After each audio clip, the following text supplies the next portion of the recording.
Muling pinagtibay ng mga kasaping bansa ng ASEAN at ng Plus 3, China, Japan at Republika ng Korea ang kanilang matibay na ugnayan sa turismo sa ginanap na ika-48 pulong ng ASEAN Plus 3 National Tourism Organizations. Si Jim Reviosa magbabalita.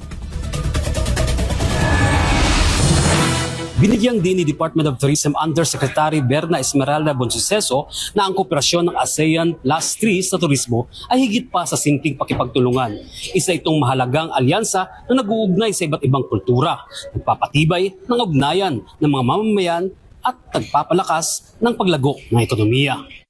Ibinahagi ni Undersecretary Bonsuceso ang malaking kontribusyon ng mga turista mula sa Plus 3 sa pagbangon ng turismo sa ASEAN. Noong 2024, naitala ang mahigit 20 milyong pagdating mula sa China, higit 3 milyon mula sa Japan at mahigit 9 milyon mula sa Republika ng Korea na inaasahang tataas pa sa 2025. Anya, ang turismo ay nagsisilbing tulay ng magkakaibang kultura at mahalagang instrumento sa pandaigdigang pagkakaunawaan. Binigyang din niya ang kahalagahan ng ASEAN Plus 3 Tourism Cooperation Work Plan bilang plataporma para sa dialogo, koordinasyon at magkatuwang na inisyatiba.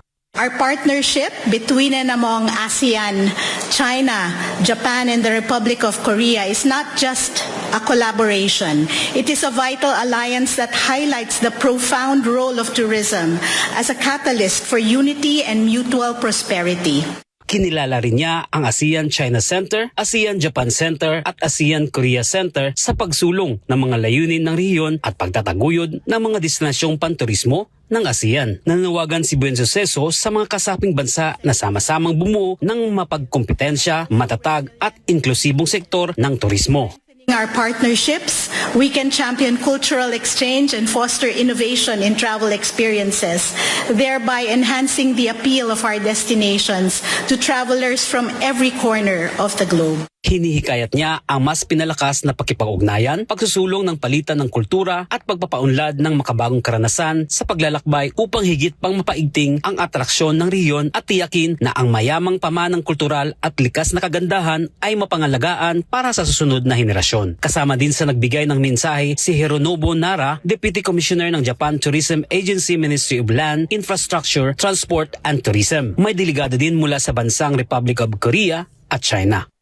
Puspusan na rin ang paghahanda dito sa Cebu, particular sa Mactan Shrine kung saan gaganapin ang opening ceremony bukas ng ASEAN Tourism Forum na dadaluhan ng iba't ibang bansang sakop ng ASEAN, mga dignitaries, kinatawan, bisita at iba pa. Mula dito sa Cebu, para sa Diyos at sa Pilipinas nating mahal, Jim Reviosa, SMNA News.